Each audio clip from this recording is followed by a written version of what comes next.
नमस्कार। मैं पायल आप लोगों के लिए लेकर आई हूँ एक नई कहानी। कहानी का शीर्षक है जागृति अंतराल के बाद। ये कहानी है जिसे मैंने 2 भागों में लिखा है और इस कहानी का पहला भाग आप इस वीडियो में सुनेंगे। चलिए ले चलती हूँ आपको मेरी कहानी के सफ़र पर और मिलवाती हूँ मेरी कहानी के इस नायिका जागृति से।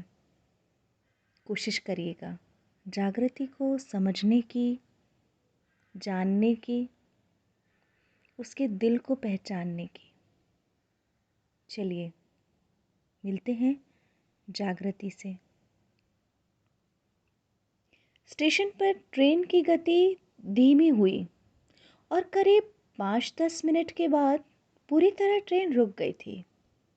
दरवाजे पर 2 सूटकेस को अपने पैर के पास रख के दोनों बेटियों का हाथ थाम कर जागृति उस ट्रेन के रुकने का इंतज़ार कर रही थी। कुछ कुली तो कुछ अन्य पैसेंजर भी डिब्बे की तरफ बढ़ रहे थे। एक कुली ने जागृति का सामान उतारने में उसकी मदद की और जागृति ने तुरंत दोनों बेटियों को एक साथ खड़े रहने की हिदायत दे दी। करीब 5 मिनट ट्रेन स्टेशन पर खड़ी थी और फिर चल पड़ी वो अपनी मंजिल की तरफ। इस 5 मिनट के दौरान ही जागृति ने अपनी दोनों बेटियों को और अपने सामान को ट्रेन से प्लेटफॉर्म पर उतारा था। प्लेटफॉर्म पर लोग ज़्यादा नहीं थे क्योंकि सुबह के करीब 5:30 या 6 ही बजे थे। सूरज भी अभी पूरी तरह से अपनी रोशनी नहीं बिखेर रहा था, मानो वो भी कुछ अलसाया सा था। जागृति दोनों बेटियों को और सामान को लेकर आगे बाहर जाने का रास्ता तलाश कर रही थी। बोर्ड पर देख रही थी कि किस तरफ बाहर जाऊं, क्योंकि ये पहली ही दफ़ा तो था जब वो अकेली थी। पहली बार ससुराल से मायके वो अकेली आई थी और उसे लिवाने ना भाई थे ना पापा आए थे, क्योंकि किसी को उसने बताया ही नहीं था। पहले आती थी तो भाई या पापा उसे लेने स्टेशन पर आते थे। बेफिक्र होकर मुस्कुराते हुए चल देती थी वो अपने घर। ऐसा ही तो होता है जब बेटी मायके आती है। लेकिन आज कुछ अलग था।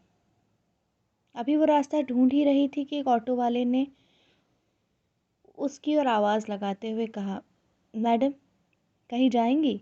कहाँ चलना है बताइए? देखिए ऑटो यहीं रखा है, पास ही रखता हूँ मैं, आप बताइए कहाँ जाएंगी? ऑटो वाला भी सवारी ढूंढने की हड़बड़ाहट में था। सुबह का समय था। जागृति ने अपनी दृष्टि उस पर डाली और उसकी आंखों से भांप लिया। पढ़ लिया था उसने कि वो आदमी सही है और उस इंसान के साथ वो स्टेशन से घर तक जा सकती है। अपनी बेटी का हाथ थामा और बोली, रामनगर जाना है, कितना भाड़ा लोगे?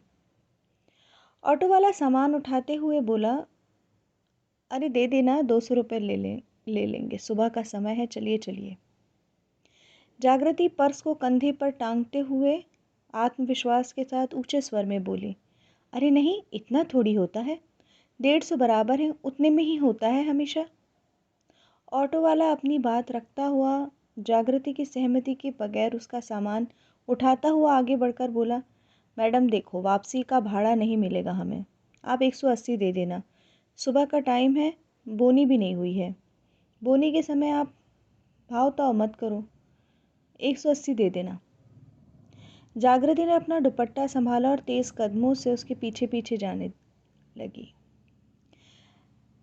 ऑटो वाले ने सामान रखा, 2 सूटकेसों को उसने जैसे तैसे एडजस्ट कर दिया। दोनों बच्चियां बैठ गई। जागृति ने भी अपनी जगह बना ली।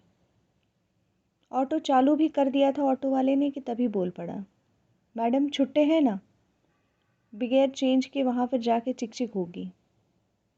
जागृति ने अपनी छोटी बेटी को इशारा किया कि ऑटो से हाथ बाहर ना निकाले और ऑटो वाले को हाँ भी कह दी। दोनों बेटियां बहुत खुश थीं, नादान थी ना, नहीं जानती थी कि उसकी माँ बड़ी मुश्किल में है आज। बेटियां तो अपने मामा नाना नानी से मिलने को बहुत आतुर थीं। स्टेशन के बाहर निकलते ही कई जानी पहचानी जगहें आज जागृति को दिख रही थी। रास्ते में कुछ अखबार वाले, कुछ दूध वाले, कुछ सड़क साफ करने वाले कर्मचारी थे। कुछ लोग सुबह की सैर एंजॉय कर रहे थे। रास्ते में एक मंदिर आया जहाँ पर लाइट चालू थी, क्योंकि अभी सूरज देवता नहीं निकले थे ना। लेकिन न जाने क्यों जागृति ने मंदिर की तरफ देखा और मुंह फेर लिया, मानो ईश्वर से रूठी हुई है। आगे वही मार्केट आ गया जहां वो अपनी सहेलियों के साथ अक्सर आया करती थी। शॉपिंग करती भी थी, नहीं भी, लेकिन भेल और पानी पूरी के चटकारे ज़रूर लेती थी। एक फीकी सी मुस्कान उसके लबों पर आई तो थी, लेकिन तुरंत चली भी गई। बस घर आने ही वाला था, उसके पहले आया उसका कॉलेज जहाँ से उसने ली थी अपने पापा के कहने पर, अपने भाई के कहने पर डिग्री। और उस डिग्री का उसको खुद को भी बहुत नाज था। अव्वल आई थी, बहुत नाम हुआ था उस समय। और अक्सर जब भी मायके आती बहुत प्यार से, गर्व से अपनी बेटियों को कहती, देखो देखो मम्मी का कॉलेज, तुम भी ऐसे ही बड़े कॉलेज में पढ़ना, खूब पढ़ाई करना। लेकिन आज वो चुप थी। बच्चियां अपनी ही खेलों में, शरारतों में व्यस्त थी, लेकिन आज उसने अपनी बच्चियों को वो कॉलेज नहीं दिखाया।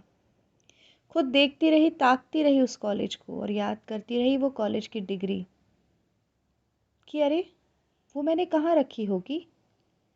जिस दिन लाल जोड़े में मैं सजी थी, विदा हुई थी अपने बाबुल के आंगन से, शायद उन पुराने खिलौनों के साथ मैंने अपनी वो डिग्री भी तो बंद नहीं कर दी संदूक में। तभी ऑटो वाला झट से बोला, मैडम रामनगर आया है, किस तरफ जाएंगी, ऑटो कहाँ रोकना है। भाई ऑटो वाले को दूसरी सवारी जो लेनी थी। पुरानी यादों से बस जागृति तुरंत बाहर आ गई और बोली, हाँ हाँ बस आगे से राइट ले लो, गली में आखिरी मकान है, वहां रोक देना। अब जाकर सूरज ने भी अपनी अंगड़ाई ले ली थी और रोशनी कर दी थी सब जगह। सूरज की किरणों ने तो रोशनी कर दी थी सब जगह, लेकिन हमारी नायिका जागृति का जीवन कुछ अंधकार में सा लग रहा था। बच्चों ने नाना के घर पे बाहर लगी भगवान कृष्ण की बड़ी सी तस्वीर देखकर पहचान लिया कि नाना का घर आ गया। बड़ी बेटी को कुछ कुछ याद था नाना का घर। जोर से चिल्लाने लगे बच्चे, घर आ गया, घर आ गया, घर आ गया। ऑटो वाला भी उसी घर के सामने जाके रुक गया। उसने सामान उतारा और अपना भाड़ा लेने के लिए खड़ा हो गया। जागृति ने पर्स से पैसे निकाल कर जाना कि सब सामान आया है कि नहीं, पीछे मुड़कर देखा कि ऑटो में कुछ छूट तो नहीं गया, बच्चों ने कुछ छोड़ तो नहीं दिया, या मैं कुछ भूल तो नहीं गई। ऑटो में तो कुछ भी नहीं था, लेकिन वो बहुत कुछ पीछे छोड़कर आई थी आज। खैर ऑटो ने यू टर्न ले लिया और फिर गया वो भी उस ट्रेन की तरह, जो अपनी मंजिल को ढूंढता हुआ, दूसरी सवारी की तलाश में। और जागृति अपने मायके के दरवाजे के सामने खड़ी थी। बच्चे न जाने कैसे खुद ही दरवाज़ा खोलकर अंदर जा चुके थे और बार बार घंटी बजा रहे थे। जागृति की आंखें लाल थी क्योंकि रात भर सोई नहीं थी। आंसुओं को रोकने की नाकामयाब कोशिश में लगी हुई थी। दरवाज़ा नाना जी ने खोला तो बच्चे चहकने लगे, ज़ोर ज़ोर से नाना जी कहकर उनके गले लग गए। लेकिन नाना जी आज अपनी जागृति को अचानक देख खुश नहीं हुए थे। जागृति ने सामान अंदर लिया तब माँ की भी नींद टूट गई थी, वो भी बाहर आ गई थी। अपने बिखरे बालों को संवारती हुई अपनी बेटी का चेहरा देख भाप गई कि अब जिस बात का डर था, जिस बात के लिए वो तैयार नहीं थे, वो बात हो चुकी है। एक बेटी का बिन बताए ससुराल से इस तरह घर आ जाना बच्चों के साथ और इस तरह का चेहरा लेकर, माता पिता की सांसें रुक जाती हैं। ये बात कभी लड़के वाले जान नहीं पाते। माँ ने जागृति का चेहरा पढ़ लिया था। वो समझ गई थी कि अनहोनी हो चुकी है। बच्चे तो अपने मामा के कमरे में दौड़े उनसे मिलने के लिए। जागृति निढाल होकर सोफे पर बैठ गई थी।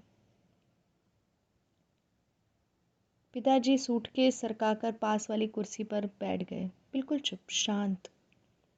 लेकिन माँ कैसे रोकती अपने दिल की बात को। पूछने ही कोई थी कि बेटा बता।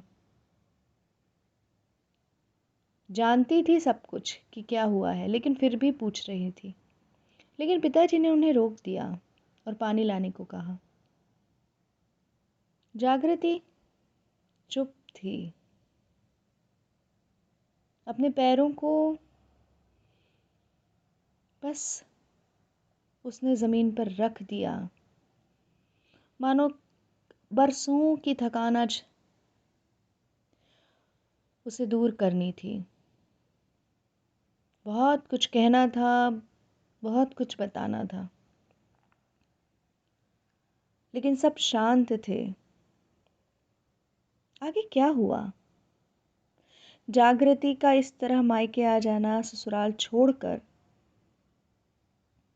हमारे समाज में इस समस्या को लड़की का दोष मान लिया जाता है अक्सर। लड़की को सहन करने के लिए कहा जाता है अक्सर। क्या किया जागृति के माँ बाप ने और क्या लिया जागृति ने अपनी ज़िंदगी का फैसला? जागृति अंतराल के बाद ज़रूर सुनिएगा इस कहानी का दूसरा भाग। जल्द ही वीडियो में आपके सामने हाजिर होंगी मैं पायल। आप लोगों से अभी विदा लेती हूँ। नमस्कार।